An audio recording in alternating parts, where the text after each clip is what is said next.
사랑이 끝난 그 자리에 우리는 무엇을 해야 할까요? 함께했던 시간의 온기가 채 가시지 않은 채 차가운 현실과 마주했을 때의 그 막막함. 많은 분들이 이별 후의 고통 속에서 길을 잃고 헤매곤 합니다.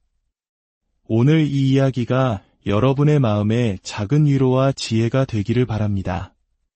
저희의 이야기에 귀 기울여 주시고 혹시 주변에 같은 아픔을 겪는 이가 있다면 이 지혜를 나누어 주세요.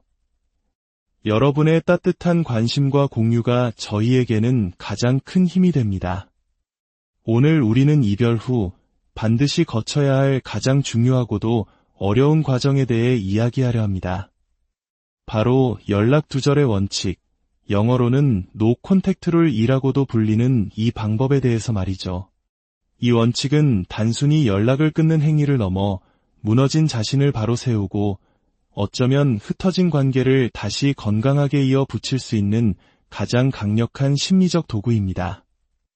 이별을 겪은 모든 이들이 알아야 할 필수적인 생존 지침서라고 할 수 있습니다. 가장 먼저 떠오르는 질문은 이것일 겁니다. 그렇다면 이 연락 두절은 대체 언제 시작해야 하는가? 타이밍은 이 원칙의 성패를 가르는 가장 중요한 열쇠입니다. 섣부른 시작은 오히려 독이 될 수 있습니다. 연락 두절은 관계에 대한 마지막 대화가 끝나고 이별이라는 최종 결정이 내려진 직후에 바로 시작되어야 합니다. 격렬한 다툼의 한가운데서 나 이제 지쳤어 라고 외친 뒤 상대방의 반응을 살피기 위해 시작하는 것이 아닙니다. 예를 들어 한쪽이 우리 관계는 이제 끝인 것 같아. 더는 힘들어서 못하겠어 라고 최종 통보를 했을 때 상대방은 매달리거나 설득하려 할 수 있습니다. 제발 다시 생각해줘.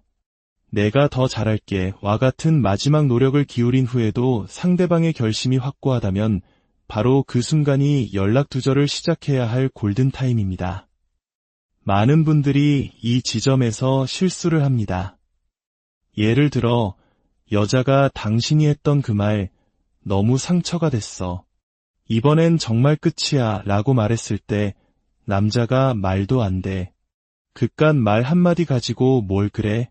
라며 비아냥거린 후 그래 잘됐다는 심정으로 연락을 끊어버리는 경우가 있습니다. 이것은 연락 두절 원칙의 올바른 사용이 아닙니다. 이는 상대방에게 더 깊은 상처를 주고 관계를 완전히 파괴하는 행위일 뿐입니다. 진정한 연락 두절은 이별의 결정을 받아들이고 마지막 예의를 지킨 후에 시작되는 고요한 침묵의 시간이어야 합니다. 그렇다면 이 침묵의 시간은 얼마나 지속되어야 할까요? 이것이 바로 두 번째로 중요한 질문입니다. 전문가들은 최소 3주를 이야기합니다. 하지만 저는 개인적으로 온전한 한 달, 즉 30일의 시간을 권장합니다. 만약 이별의 과정이 매우 혼란스럽고 상처가 깊었다면 이 기간은 한 달 반에서 2달까지 길어져야 할 수도 있습니다. 여기서 가장 중요한 핵심은 완전한 제로 소통입니다. 간혹 어떤 분들은 선생님, 저 3주째 연락 안 하고 있어요. 그런데 매주 월요일 아침마다 좋은 아침이라고 메시지는 보내요.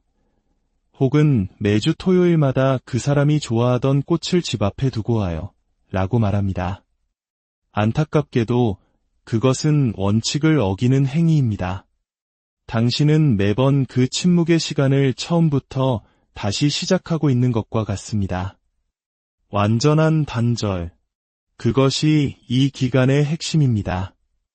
이제 이 연락 두절 기간 동안 절대 해서는 안 될 행동들에 대해 구체적으로 알아보겠습니다. 이것은 마치 우리 몸의 독소를 빼내는 마음의 디톡스 기간과 같습니다. 디톡스 기간에는 해로운 음식을 철저히 피해야 하듯 이 기간에도 우리의 영혼을 병들게 하는 행동들을 멀리해야 합니다. 첫째, 어떤 형태로든 직간접적인 접촉을 시도해서는 안 됩니다. 전화를 걸거나 메시지를 보내는 것은 물론 공동의 친구를 통해 상대방의 소식을 떠보는 행위도 금물입니다. 혹시 걔 요즘 어떻게 지내? 라는 질문 하나가 당신의 모든 노력을 물거품으로 만들 수 있습니다. 둘째, 소셜미디어를 통한 염탐을 중단해야 합니다.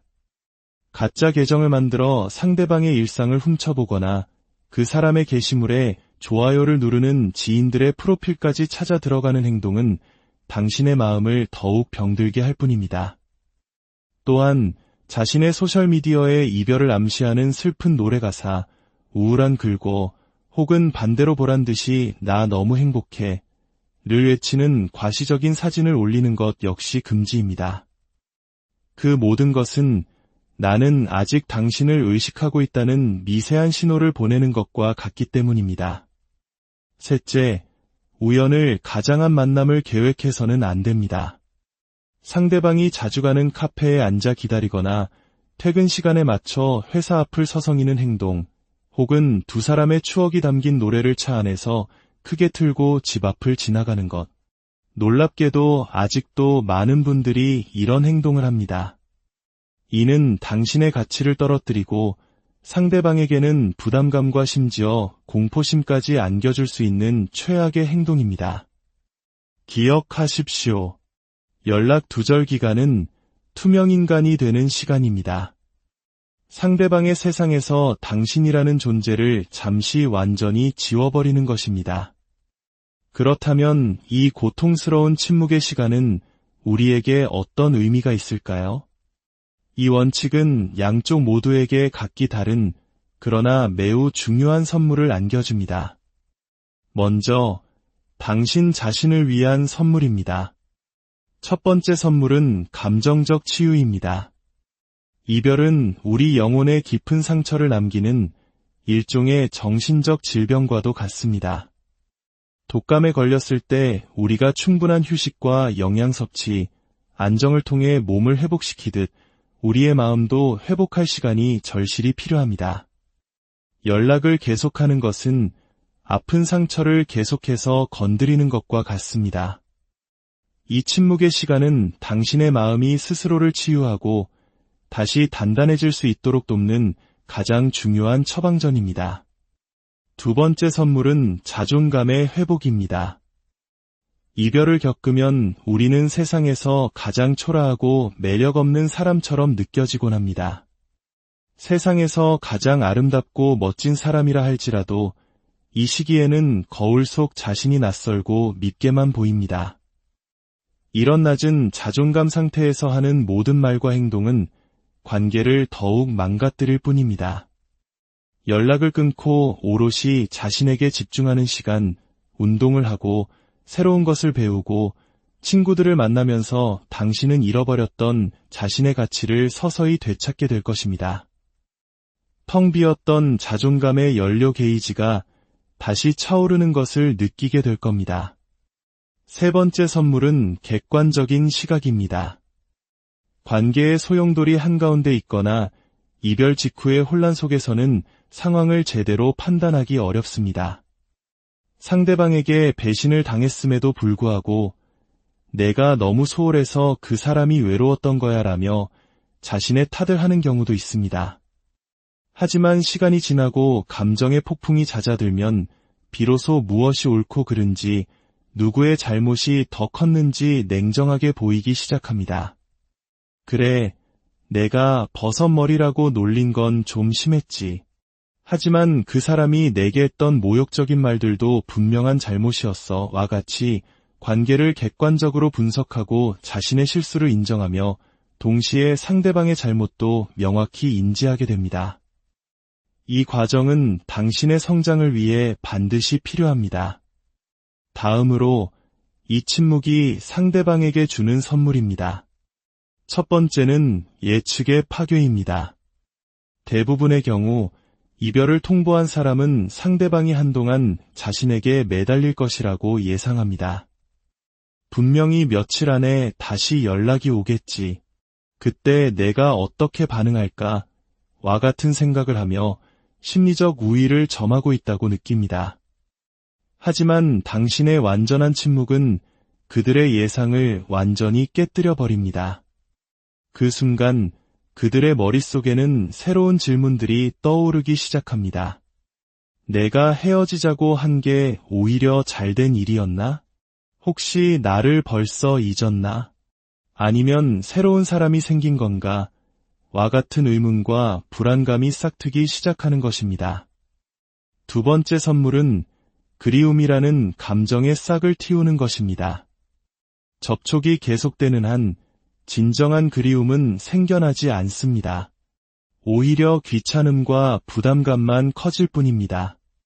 하지만 당신이 상대의 일상에서 완전히 사라졌을 때 비로소 당신의 빈자리가 느껴지기 시작합니다. 함께 걷던 길, 같이 듣던 노래, 나누었던 웃음, 좋았던 기억들이 서서히 떠오르며 그리움이라는 감정이 자라나게 됩니다. 아무리 냉정한 사람이라도 진심으로 사랑했던 시간이 있었다면 이 그리움의 감정에서 자유로울 수 없습니다. 물론 관계 속에서 있었던 부정적인 기억들이 이 그리움을 방해할 수는 있지만 시간은 결국 아름다웠던 순간들을 더욱 선명하게 만드는 힘을 가지고 있습니다. 마지막으로 가장 어려운 질문입니다. 이 길고 긴 침묵은 언제, 어떻게 깨져야 할까요? 30일이 지난 후 첫 번째 목요일에 어이, 잘 지내나? 나 보고 싶었지? 와 같은 장난스러운 메시지로 시작해야 할까요? 물론 농담입니다. 침묵을 깨는 가장 이상적인 방법은 상대방이 먼저 의미 있는 연락을 해오는 것입니다. 당신의 소셜미디어 차단을 풀거나 잘 지내? 와 같은 안부 메시지를 보내오는 등의 신호가 왔을 때 비로소 당신은 응답할 수 있습니다. 하지만 아무런 신호가 없다면 당신은 당신의 길을 계속 가야 합니다.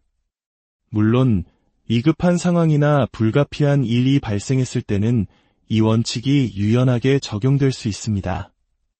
하지만 그런 경우가 아니라면 내 생일이라서 연락했어 라거나 우리 집에 아직 내 물건이 남아있는데 어떡할까?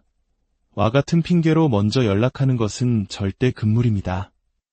그것은 당신이 애써 쌓아 올린 모든 것을 한순간에 무너뜨리는 행동입니다. 다시 한번 강조하지만 이 연락 두절의 원칙은 상대방을 되찾기 위한 기술 이전에 자기 자신을 치유하고 바로 세우기 위한 과정입니다. 이 과정을 통해 당신은 더 단단하고 성숙한 사람이 될 것입니다. 인내심을 갖는 것이 무엇보다 중요합니다. 조급함은 모든 것을 망칠 수 있습니다. 결국 가장 중요한 것은 당신 자신입니다. 당신의 마음 건강이 온전히 회복될 때 당신은 비로소 어떤 관계에서든 흔들리지 않는 건강한 주체가 될 수 있습니다. 당신이 행복해야 당신의 사랑도 행복할 수 있습니다. 다시 뵐 때까지 부디 당신의 마음을 잘 돌보시길 바랍니다. 사랑이 끝난 그 자리에 우리는 무엇을 해야 할까요? 함께했던 시간의 온기가 채 가시지 않은 채 차가운 현실과 마주했을 때의 그 막막함. 많은 분들이 이별 후의 고통 속에서 길을 잃고 헤매곤 합니다. 오늘 이 이야기가 여러분의 마음에 작은 위로와 지혜가 되기를 바랍니다. 저희의 이야기에 귀 기울여 주시고 혹시 주변에 같은 아픔을 겪는 이가 있다면 이 지혜를 나누어 주세요. 여러분의 따뜻한 관심과 공유가 저희에게는 가장 큰 힘이 됩니다. 오늘 우리는 이별 후 반드시 거쳐야 할 가장 중요하고도 어려운 과정에 대해 이야기하려 합니다. 바로 연락 두절의 원칙, 영어로는 No Contact Rule이라고도 불리는 이 방법에 대해서 말이죠. 이 원칙은 단순히 연락을 끊는 행위를 넘어 무너진 자신을 바로 세우고 어쩌면 흩어진 관계를 다시 건강하게 이어 붙일 수 있는 가장 강력한 심리적 도구입니다. 이별을 겪은 모든 이들이 알아야 할 필수적인 생존 지침서라고 할 수 있습니다. 가장 먼저 떠오르는 질문은 이것일 겁니다. 그렇다면 이 연락 두절은 대체 언제 시작해야 하는가? 타이밍은 이 원칙의 성패를 가르는 가장 중요한 열쇠입니다.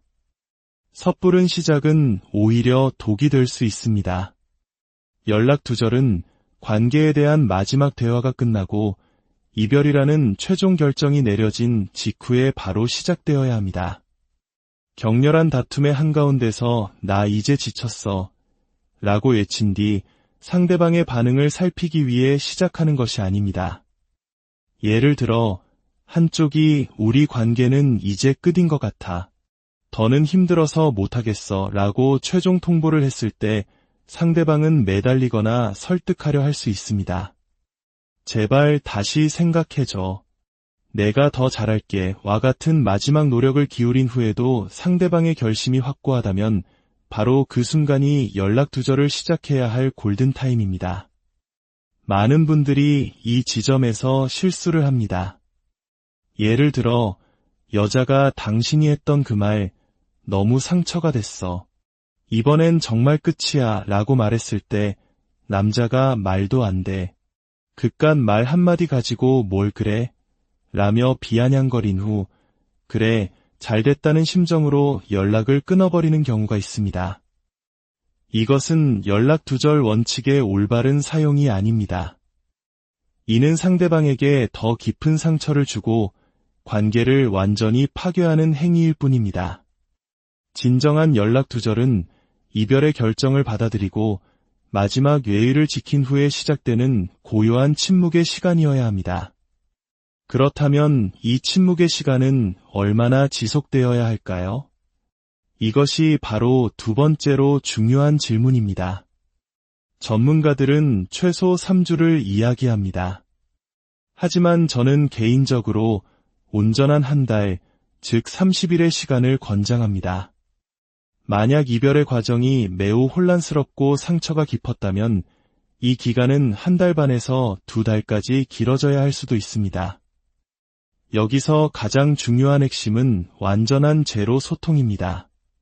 간혹 어떤 분들은 선생님, 저 3주째 연락 안 하고 있어요. 그런데 매주 월요일 아침마다 좋은 아침이라고 메시지는 보내요. 혹은 매주 토요일마다 그 사람이 좋아하던 꽃을 집 앞에 두고 와요. 라고 말합니다.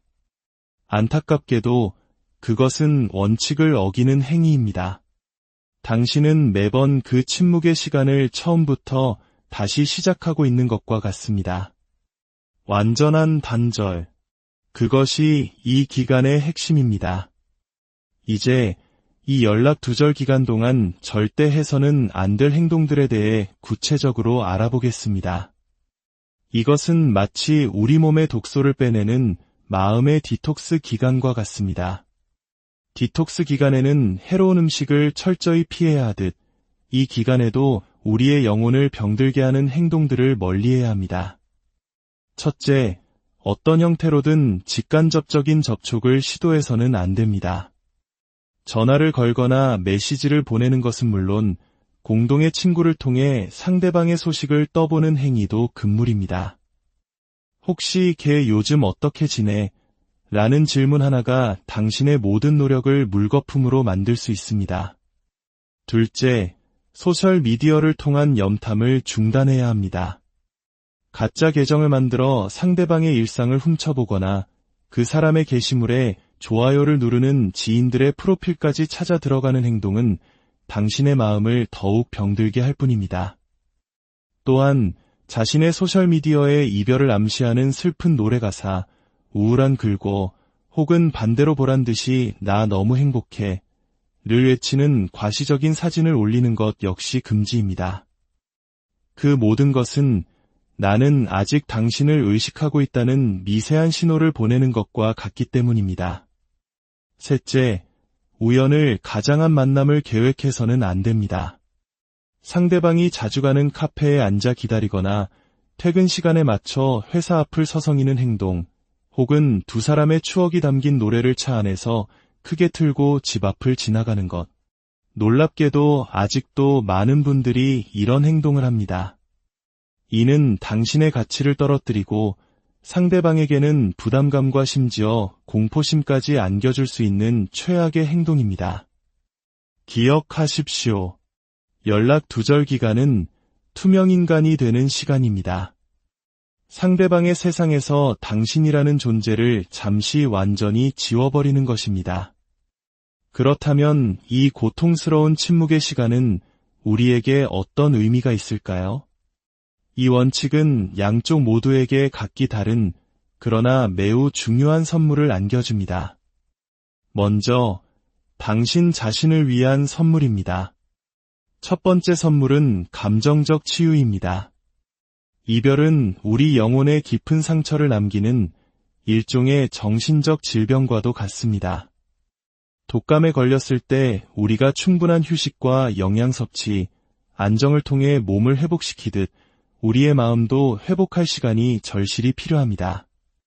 연락을 계속하는 것은 아픈 상처를 계속해서 건드리는 것과 같습니다. 이 침묵의 시간은 당신의 마음이 스스로를 치유하고 다시 단단해질 수 있도록 돕는 가장 중요한 처방전입니다. 두 번째 선물은 자존감의 회복입니다. 이별을 겪으면 우리는 세상에서 가장 초라하고 매력 없는 사람처럼 느껴지곤 합니다. 세상에서 가장 아름답고 멋진 사람이라 할지라도 이 시기에는 거울 속 자신이 낯설고 밉게만 보입니다. 이런 낮은 자존감 상태에서 하는 모든 말과 행동은 관계를 더욱 망가뜨릴 뿐입니다. 연락을 끊고 오롯이 자신에게 집중하는 시간, 운동을 하고 새로운 것을 배우고 친구들을 만나면서 당신은 잃어버렸던 자신의 가치를 서서히 되찾게 될 것입니다. 텅 비었던 자존감의 연료 게이지가 다시 차오르는 것을 느끼게 될 겁니다. 세 번째 선물은 객관적인 시각입니다. 관계의 소용돌이 한가운데 있거나 이별 직후의 혼란 속에서는 상황을 제대로 판단하기 어렵습니다. 상대방에게 배신을 당했음에도 불구하고 내가 너무 소홀해서 그 사람이 외로웠던 거야 라며 자신의 탓을 하는 경우도 있습니다. 하지만 시간이 지나고 감정의 폭풍이 잦아들면 비로소 무엇이 옳고 그른지 누구의 잘못이 더 컸는지 냉정하게 보이기 시작합니다. 그래, 내가 버섯머리라고 놀린 건 좀 심했지. 하지만 그 사람이 내게 했던 모욕적인 말들도 분명한 잘못이었어 와 같이 관계를 객관적으로 분석하고 자신의 실수를 인정하며 동시에 상대방의 잘못도 명확히 인지하게 됩니다. 이 과정은 당신의 성장을 위해 반드시 필요합니다. 다음으로 이 침묵이 상대방에게 주는 선물입니다. 첫 번째는 예측의 파괴입니다. 대부분의 경우 이별을 통보한 사람은 상대방이 한동안 자신에게 매달릴 것이라고 예상합니다. 분명히 며칠 안에 다시 연락이 오겠지. 그때 내가 어떻게 반응할까? 와 같은 생각을 하며 심리적 우위를 점하고 있다고 느낍니다. 하지만 당신의 완전한 침묵은 그들의 예상을 완전히 깨뜨려 버립니다. 그 순간 그들의 머릿속에는 새로운 질문들이 떠오르기 시작합니다. 내가 헤어지자고 한 게 오히려 잘된 일이었나? 혹시 나를 벌써 잊었나? 아니면 새로운 사람이 생긴 건가? 와 같은 의문과 불안감이 싹트기 시작하는 것입니다. 두 번째 선물은 그리움이라는 감정의 싹을 틔우는 것입니다. 접촉이 계속되는 한 진정한 그리움은 생겨나지 않습니다. 오히려 귀찮음과 부담감만 커질 뿐입니다. 하지만 당신이 상대의 일상에서 완전히 사라졌을 때 비로소 당신의 빈자리가 느껴지기 시작합니다. 함께 걷던 길, 같이 듣던 노래, 나누었던 웃음, 좋았던 기억들이 서서히 떠오르며 그리움이라는 감정이 자라나게 됩니다. 아무리 냉정한 사람이라도 진심으로 사랑했던 시간이 있었다면 이 그리움의 감정에서 자유로울 수 없습니다. 물론 관계 속에서 있었던 부정적인 기억들이 이 그리움을 방해할 수는 있지만 시간은 결국 아름다웠던 순간들을 더욱 선명하게 만드는 힘을 가지고 있습니다. 마지막으로 가장 어려운 질문입니다. 이 길고 긴 침묵은 언제, 어떻게 깨져야 할까요? 30일이 지난 후 첫 번째 목요일에 어이, 잘 지내나? 나 보고 싶었지? 와 같은 장난스러운 메시지로 시작해야 할까요? 물론 농담입니다. 침묵을 깨는 가장 이상적인 방법은 상대방이 먼저 의미 있는 연락을 해오는 것입니다. 당신의 소셜미디어 차단을 풀거나 잘 지내? 와 같은 안부 메시지를 보내오는 등의 신호가 왔을 때 비로소 당신은 응답할 수 있습니다. 하지만 아무런 신호가 없다면 당신은 당신의 길을 계속 가야 합니다. 물론 위급한 상황이나 불가피한 일이 발생했을 때는 이 원칙이 유연하게 적용될 수 있습니다. 하지만 그런 경우가 아니라면 내 생일이라서 연락했어 라거나 우리 집에 아직 내 물건이 남아있는데 어떡할까? 와 같은 핑계로 먼저 연락하는 것은 절대 금물입니다. 그것은 당신이 애써 쌓아 올린 모든 것을 한순간에 무너뜨리는 행동입니다. 다시 한번 강조하지만 이 연락 두절의 원칙은 상대방을 되찾기 위한 기술 이전에 자기 자신을 치유하고 바로 세우기 위한 과정입니다. 이 과정을 통해 당신은 더 단단하고 성숙한 사람이 될 것입니다. 인내심을 갖는 것이 무엇보다 중요합니다. 조급함은 모든 것을 망칠 수 있습니다. 결국 가장 중요한 것은 당신 자신입니다. 당신의 마음 건강이 온전히 회복될 때 당신은 비로소 어떤 관계에서든 흔들리지 않는 건강한 주체가 될 수 있습니다. 당신이 행복해야 당신의 사랑도 행복할 수 있습니다. 다시 뵐 때까지 부디 당신의 마음을 잘 돌보시길 바랍니다. 사랑이 끝난 그 자리에 우리는 무엇을 해야 할까요? 함께했던 시간의 온기가 채 가시지 않은 채 차가운 현실과 마주했을 때의 그 막막함. 많은 분들이 이별 후의 고통 속에서 길을 잃고 헤매곤 합니다. 오늘 이 이야기가 여러분의 마음에 작은 위로와 지혜가 되기를 바랍니다. 저희의 이야기에 귀 기울여 주시고 혹시 주변에 같은 아픔을 겪는 이가 있다면 이 지혜를 나누어 주세요. 여러분의 따뜻한 관심과 공유가 저희에게는 가장 큰 힘이 됩니다. 오늘 우리는 이별 후 반드시 거쳐야 할 가장 중요하고도 어려운 과정에 대해 이야기하려 합니다. 바로 연락 두절의 원칙, 영어로는 No Contact Rule이라고도 불리는 이 방법에 대해서 말이죠. 이 원칙은 단순히 연락을 끊는 행위를 넘어 무너진 자신을 바로 세우고 어쩌면 흩어진 관계를 다시 건강하게 이어 붙일 수 있는 가장 강력한 심리적 도구입니다. 이별을 겪은 모든 이들이 알아야 할 필수적인 생존 지침서라고 할 수 있습니다. 가장 먼저 떠오르는 질문은 이것일 겁니다. 그렇다면 이 연락 두절은 대체 언제 시작해야 하는가? 타이밍은 이 원칙의 성패를 가르는 가장 중요한 열쇠입니다.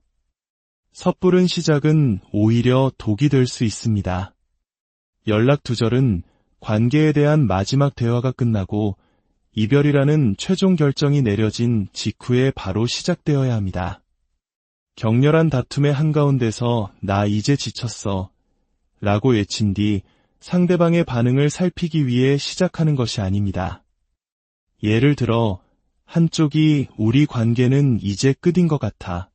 더는 힘들어서 못하겠어 라고 최종 통보를 했을 때 상대방은 매달리거나 설득하려 할 수 있습니다. 제발 다시 생각해줘. 내가 더 잘할게 와 같은 마지막 노력을 기울인 후에도 상대방의 결심이 확고하다면 바로 그 순간이 연락 두절을 시작해야 할 골든타임입니다. 많은 분들이 이 지점에서 실수를 합니다. 예를 들어 여자가 당신이 했던 그 말 너무 상처가 됐어. 이번엔 정말 끝이야 라고 말했을 때 남자가 말도 안 돼. 그깟 말 한마디 가지고 뭘 그래? 라며 비아냥거린 후 그래 잘됐다는 심정으로 연락을 끊어버리는 경우가 있습니다. 이것은 연락 두절 원칙의 올바른 사용이 아닙니다. 이는 상대방에게 더 깊은 상처를 주고 관계를 완전히 파괴하는 행위일 뿐입니다. 진정한 연락 두절은 이별의 결정을 받아들이고 마지막 예의를 지킨 후에 시작되는 고요한 침묵의 시간이어야 합니다. 그렇다면 이 침묵의 시간은 얼마나 지속되어야 할까요? 이것이 바로 두 번째로 중요한 질문입니다. 전문가들은 최소 3주를 이야기합니다. 하지만 저는 개인적으로 온전한 한 달, 즉 30일의 시간을 권장합니다. 만약 이별의 과정이 매우 혼란스럽고 상처가 깊었다면 이 기간은 한 달 반에서 2달까지 길어져야 할 수도 있습니다. 여기서 가장 중요한 핵심은 완전한 제로 소통입니다. 간혹 어떤 분들은 선생님, 저 3주째 연락 안 하고 있어요. 그런데 매주 월요일 아침마다 좋은 아침이라고 메시지는 보내요. 혹은 매주 토요일마다 그 사람이 좋아하던 꽃을 집 앞에 두고 와요. 라고 말합니다. 안타깝게도 그것은 원칙을 어기는 행위입니다.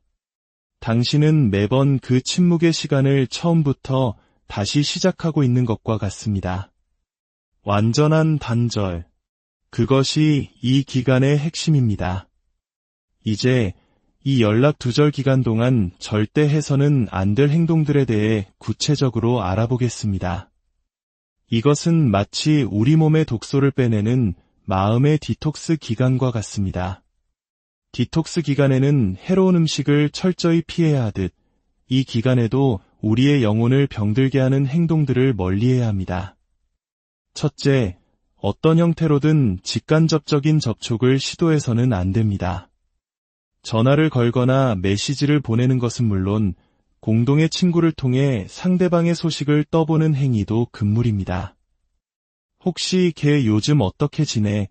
라는 질문 하나가 당신의 모든 노력을 물거품으로 만들 수 있습니다. 둘째, 소셜미디어를 통한 염탐을 중단해야 합니다.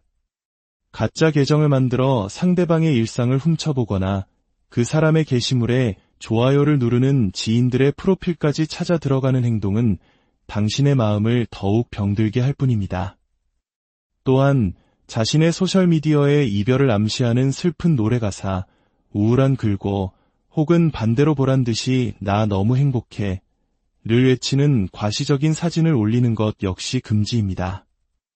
그 모든 것은 나는 아직 당신을 의식하고 있다는 미세한 신호를 보내는 것과 같기 때문입니다. 셋째, 우연을 가장한 만남을 계획해서는 안 됩니다. 상대방이 자주 가는 카페에 앉아 기다리거나 퇴근 시간에 맞춰 회사 앞을 서성이는 행동, 혹은 두 사람의 추억이 담긴 노래를 차 안에서 크게 틀고 집 앞을 지나가는 것. 놀랍게도 아직도 많은 분들이 이런 행동을 합니다. 이는 당신의 가치를 떨어뜨리고 상대방에게는 부담감과 심지어 공포심까지 안겨줄 수 있는 최악의 행동입니다. 기억하십시오. 연락 두절 기간은 투명인간이 되는 시간입니다. 상대방의 세상에서 당신이라는 존재를 잠시 완전히 지워버리는 것입니다. 그렇다면 이 고통스러운 침묵의 시간은 우리에게 어떤 의미가 있을까요? 이 원칙은 양쪽 모두에게 각기 다른 그러나 매우 중요한 선물을 안겨줍니다. 먼저, 당신 자신을 위한 선물입니다. 첫 번째 선물은 감정적 치유입니다. 이별은 우리 영혼에 깊은 상처를 남기는 일종의 정신적 질병과도 같습니다. 독감에 걸렸을 때 우리가 충분한 휴식과 영양 섭취, 안정을 통해 몸을 회복시키듯 우리의 마음도 회복할 시간이 절실히 필요합니다. 연락을 계속하는 것은 아픈 상처를 계속해서 건드리는 것과 같습니다. 이 침묵의 시간은 당신의 마음이 스스로를 치유하고 다시 단단해질 수 있도록 돕는 가장 중요한 처방전입니다. 두 번째 선물은 자존감의 회복입니다. 이별을 겪으면 우리는 세상에서 가장 초라하고 매력 없는 사람처럼 느껴지곤 합니다. 세상에서 가장 아름답고 멋진 사람이라 할지라도 이 시기에는 거울 속 자신이 낯설고 밉게만 보입니다. 이런 낮은 자존감 상태에서 하는 모든 말과 행동은 관계를 더욱 망가뜨릴 뿐입니다. 연락을 끊고 오롯이 자신에게 집중하는 시간, 운동을 하고 새로운 것을 배우고 친구들을 만나면서 당신은 잃어버렸던 자신의 가치를 서서히 되찾게 될 것입니다. 텅 비었던 자존감의 연료 게이지가 다시 차오르는 것을 느끼게 될 겁니다. 세 번째 선물은 객관적인 시각입니다. 관계의 소용돌이 한가운데 있거나 이별 직후의 혼란 속에서는 상황을 제대로 판단하기 어렵습니다. 상대방에게 배신을 당했음에도 불구하고 내가 너무 소홀해서 그 사람이 외로웠던 거야 라며 자신의 탓을 하는 경우도 있습니다. 하지만 시간이 지나고 감정의 폭풍이 잦아들면 비로소 무엇이 옳고 그른지 누구의 잘못이 더 컸는지 냉정하게 보이기 시작합니다. 그래, 내가 버섯머리라고 놀린 건 좀 심했지. 하지만 그 사람이 내게 했던 모욕적인 말들도 분명한 잘못이었어 와 같이 관계를 객관적으로 분석하고 자신의 실수를 인정하며 동시에 상대방의 잘못도 명확히 인지하게 됩니다. 이 과정은 당신의 성장을 위해 반드시 필요합니다. 다음으로 이 침묵이 상대방에게 주는 선물입니다. 첫 번째는 예측의 파괴입니다. 대부분의 경우 이별을 통보한 사람은 상대방이 한동안 자신에게 매달릴 것이라고 예상합니다. 분명히 며칠 안에 다시 연락이 오겠지. 그때 내가 어떻게 반응할까? 와 같은 생각을 하며 심리적 우위를 점하고 있다고 느낍니다. 하지만 당신의 완전한 침묵은 그들의 예상을 완전히 깨뜨려 버립니다. 그 순간 그들의 머릿속에는 새로운 질문들이 떠오르기 시작합니다. 내가 헤어지자고 한 게 오히려 잘된 일이었나? 혹시 나를 벌써 잊었나? 아니면 새로운 사람이 생긴 건가? 와 같은 의문과 불안감이 싹트기 시작하는 것입니다. 두 번째 선물은 그리움이라는 감정의 싹을 틔우는 것입니다. 접촉이 계속되는 한 진정한 그리움은 생겨나지 않습니다. 오히려 귀찮음과 부담감만 커질 뿐입니다. 하지만 당신이 상대의 일상에서 완전히 사라졌을 때 비로소 당신의 빈자리가 느껴지기 시작합니다. 함께 걷던 길, 같이 듣던 노래, 나누었던 웃음, 좋았던 기억들이 서서히 떠오르며 그리움이라는 감정이 자라나게 됩니다. 아무리 냉정한 사람이라도 진심으로 사랑했던 시간이 있었다면 이 그리움의 감정에서 자유로울 수 없습니다. 물론 관계 속에서 있었던 부정적인 기억들이 이 그리움을 방해할 수는 있지만 시간은 결국 아름다웠던 순간들을 더욱 선명하게 만드는 힘을 가지고 있습니다. 마지막으로 가장 어려운 질문입니다. 이 길고 긴 침묵은 언제, 어떻게 깨져야 할까요? 30일이 지난 후 첫 번째 목요일에 어이, 잘 지내나? 나 보고 싶었지? 와 같은 장난스러운 메시지로 시작해야 할까요? 물론 농담입니다. 침묵을 깨는 가장 이상적인 방법은 상대방이 먼저 의미 있는 연락을 해오는 것입니다. 당신의 소셜미디어 차단을 풀거나 잘 지내? 와 같은 안부 메시지를 보내오는 등의 신호가 왔을 때 비로소 당신은 응답할 수 있습니다. 하지만 아무런 신호가 없다면 당신은 당신의 길을 계속 가야 합니다.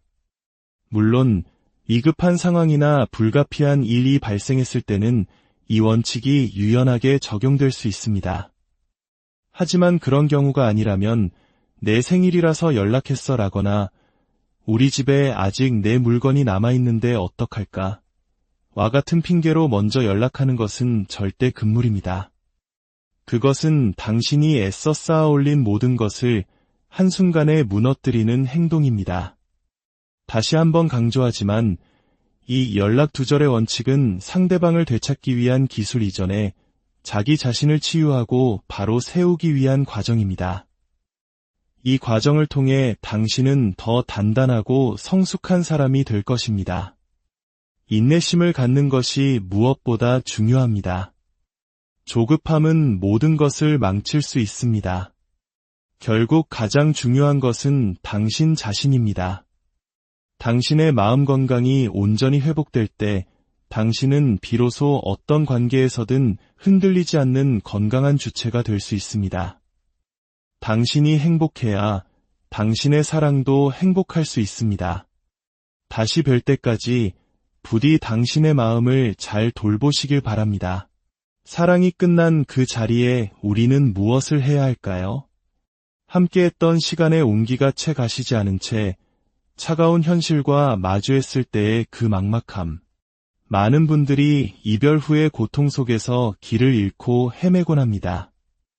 오늘 이 이야기가 여러분의 마음에 작은 위로와 지혜가 되기를 바랍니다. 저희의 이야기에 귀 기울여 주시고 혹시 주변에 같은 아픔을 겪는 이가 있다면 이 지혜를 나누어 주세요. 여러분의 따뜻한 관심과 공유가 저희에게는 가장 큰 힘이 됩니다.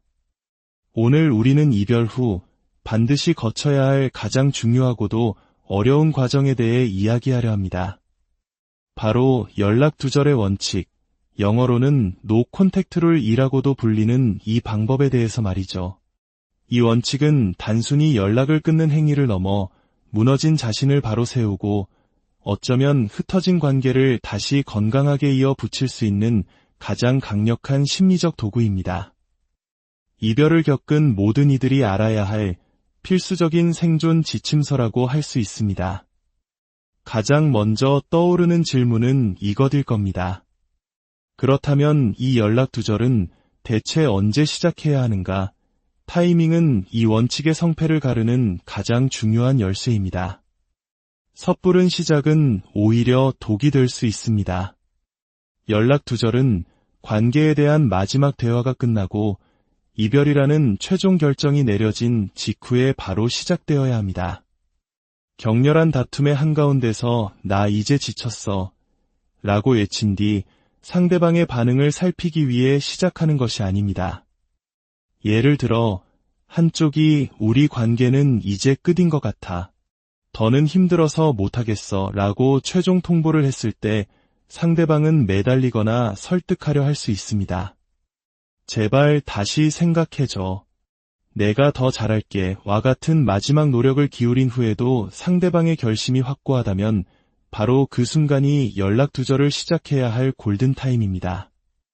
많은 분들이 이 지점에서 실수를 합니다.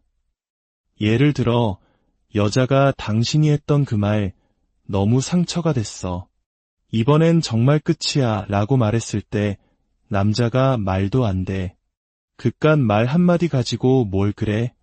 라며 비아냥거린 후 그래 잘됐다는 심정으로 연락을 끊어버리는 경우가 있습니다. 이것은 연락 두절 원칙의 올바른 사용이 아닙니다. 이는 상대방에게 더 깊은 상처를 주고 관계를 완전히 파괴하는 행위일 뿐입니다.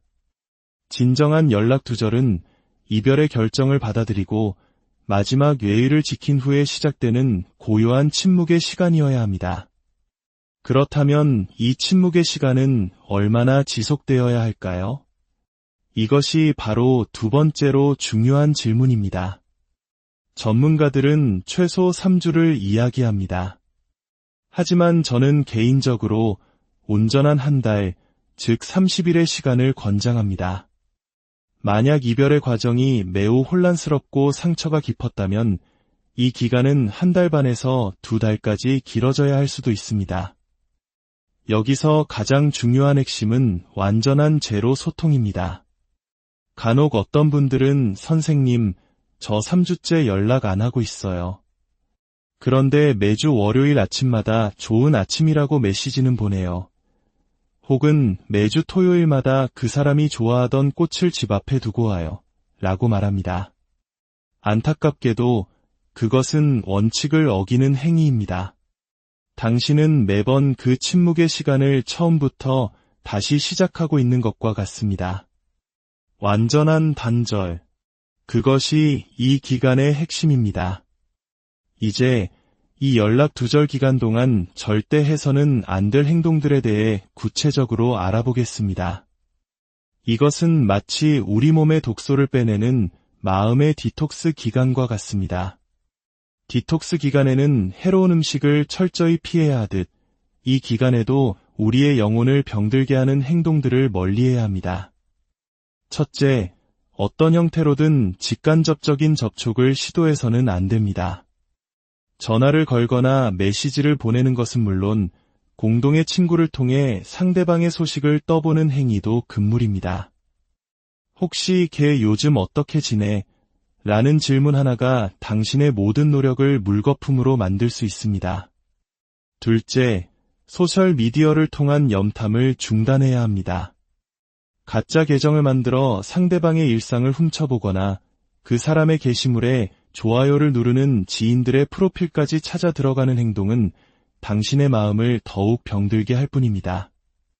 또한 자신의 소셜미디어의 이별을 암시하는 슬픈 노래 가사, 우울한 글고 혹은 반대로 보란 듯이 나 너무 행복해 를 외치는 과시적인 사진을 올리는 것 역시 금지입니다. 그 모든 것은 나는 아직 당신을 의식하고 있다는 미세한 신호를 보내는 것과 같기 때문입니다. 셋째, 우연을 가장한 만남을 계획해서는 안 됩니다. 상대방이 자주 가는 카페에 앉아 기다리거나 퇴근 시간에 맞춰 회사 앞을 서성이는 행동, 혹은 두 사람의 추억이 담긴 노래를 차 안에서 크게 틀고 집 앞을 지나가는 것. 놀랍게도 아직도 많은 분들이 이런 행동을 합니다. 이는 당신의 가치를 떨어뜨리고 상대방에게는 부담감과 심지어 공포심까지 안겨줄 수 있는 최악의 행동입니다. 기억하십시오. 연락 두절 기간은 투명인간이 되는 시간입니다. 상대방의 세상에서 당신이라는 존재를 잠시 완전히 지워버리는 것입니다. 그렇다면 이 고통스러운 침묵의 시간은 우리에게 어떤 의미가 있을까요? 이 원칙은 양쪽 모두에게 각기 다른 그러나 매우 중요한 선물을 안겨줍니다. 먼저, 당신 자신을 위한 선물입니다. 첫 번째 선물은 감정적 치유입니다. 이별은 우리 영혼에 깊은 상처를 남기는 일종의 정신적 질병과도 같습니다. 독감에 걸렸을 때 우리가 충분한 휴식과 영양 섭취, 안정을 통해 몸을 회복시키듯 우리의 마음도 회복할 시간이 절실히 필요합니다. 연락을 계속하는 것은 아픈 상처를 계속해서 건드리는 것과 같습니다. 이 침묵의 시간은 당신의 마음이 스스로를 치유하고 다시 단단해질 수 있도록 돕는 가장 중요한 처방전입니다. 두 번째 선물은 자존감의 회복입니다. 이별을 겪으면 우리는 세상에서 가장 초라하고 매력 없는 사람처럼 느껴지곤 합니다. 세상에서 가장 아름답고 멋진 사람이라 할지라도 이 시기에는 거울 속 자신이 낯설고 밉게만 보입니다. 이런 낮은 자존감 상태에서 하는 모든 말과 행동은 관계를 더욱 망가뜨릴 뿐입니다. 연락을 끊고 오롯이 자신에게 집중하는 시간, 운동을 하고 새로운 것을 배우고 친구들을 만나면서 당신은 잃어버렸던 자신의 가치를 서서히 되찾게 될 것입니다. 텅 비었던 자존감의 연료 게이지가 다시 차오르는 것을 느끼게 될 겁니다. 세 번째 선물은 객관적인 시각입니다. 관계의 소용돌이 한가운데 있거나 이별 직후의 혼란 속에서는 상황을 제대로 판단하기 어렵습니다. 상대방에게 배신을 당했음에도 불구하고 내가 너무 소홀해서 그 사람이 외로웠던 거야 라며 자신의 탓을 하는 경우도 있습니다. 하지만 시간이 지나고 감정의 폭풍이 잦아들면 비로소 무엇이 옳고 그른지 누구의 잘못이 더 컸는지 냉정하게 보이기 시작합니다. 그래, 내가 버섯머리라고 놀린 건 좀 심했지. 하지만 그 사람이 내게 했던 모욕적인 말들도 분명한 잘못이었어 와 같이 관계를 객관적으로 분석하고 자신의 실수를 인정하며 동시에 상대방의 잘못도 명확히 인지하게 됩니다.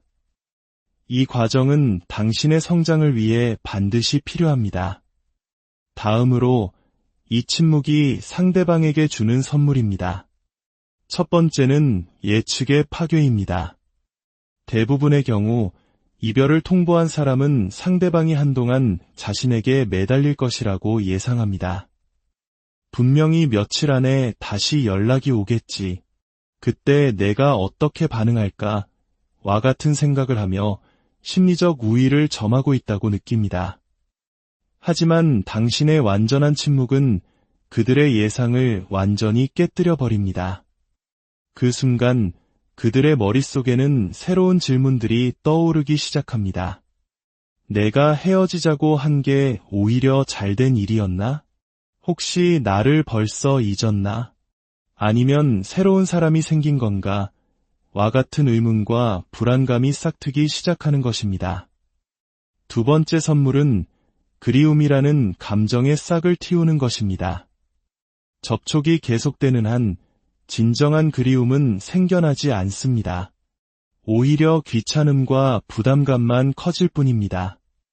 하지만 당신이 상대의 일상에서 완전히 사라졌을 때 비로소 당신의 빈자리가 느껴지기 시작합니다.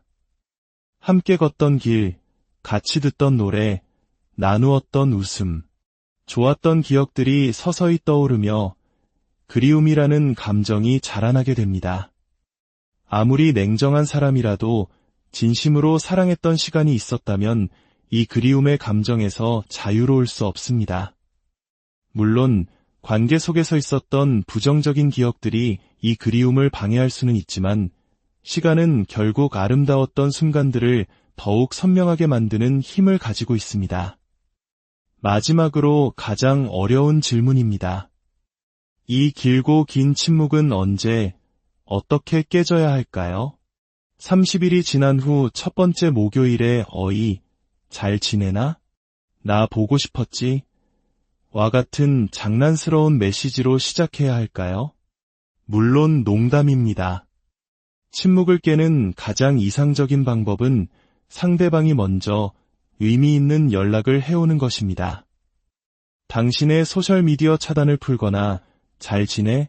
와 같은 안부 메시지를 보내오는 등의 신호가 왔을 때 비로소 당신은 응답할 수 있습니다. 하지만 아무런 신호가 없다면 당신은 당신의 길을 계속 가야 합니다. 물론 위급한 상황이나 불가피한 일이 발생했을 때는 이 원칙이 유연하게 적용될 수 있습니다.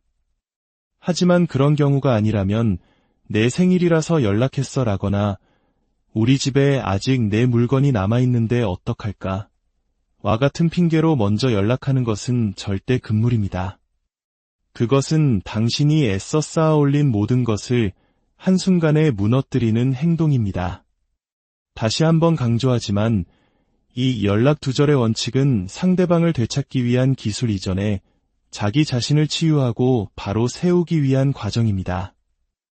이 과정을 통해 당신은 더 단단하고 성숙한 사람이 될 것입니다. 인내심을 갖는 것이 무엇보다 중요합니다. 조급함은 모든 것을 망칠 수 있습니다. 결국 가장 중요한 것은 당신 자신입니다.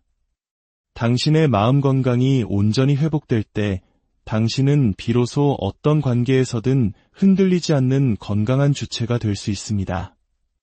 당신이 행복해야 당신의 사랑도 행복할 수 있습니다.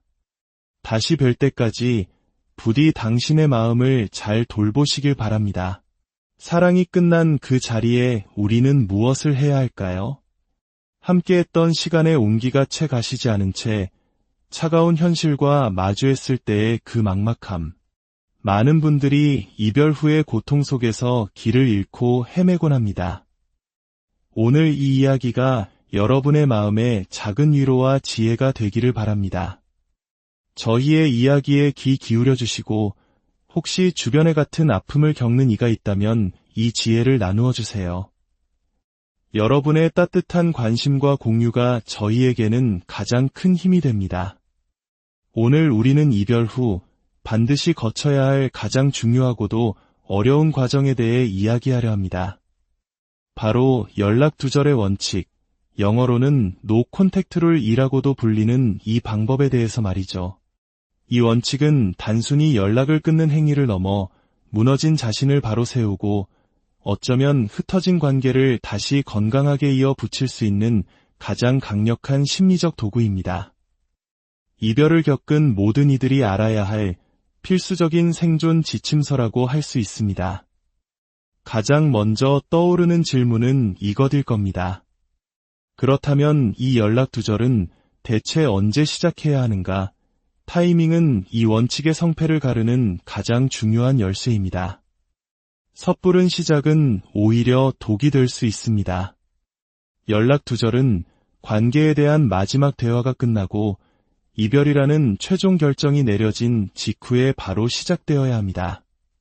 격렬한 다툼의 한가운데서 나 이제 지쳤어 라고 외친 뒤 상대방의 반응을 살피기 위해 시작하는 것이 아닙니다. 예를 들어 한쪽이 우리 관계는 이제 끝인 것 같아. 더는 힘들어서 못하겠어 라고 최종 통보를 했을 때 상대방은 매달리거나 설득하려 할 수 있습니다. 제발 다시 생각해줘. 내가 더 잘할게 와 같은 마지막 노력을 기울인 후에도 상대방의 결심이 확고하다면 바로 그 순간이 연락 두절을 시작해야 할 골든타임입니다. 많은 분들이 이 지점에서 실수를 합니다. 예를 들어 여자가 당신이 했던 그 말 너무 상처가 됐어. 이번엔 정말 끝이야 라고 말했을 때 남자가 말도 안 돼. 그깟 말 한마디 가지고 뭘 그래? 라며 비아냥거린 후 그래 잘됐다는 심정으로 연락을 끊어버리는 경우가 있습니다. 이것은 연락 두절 원칙의 올바른 사용이 아닙니다.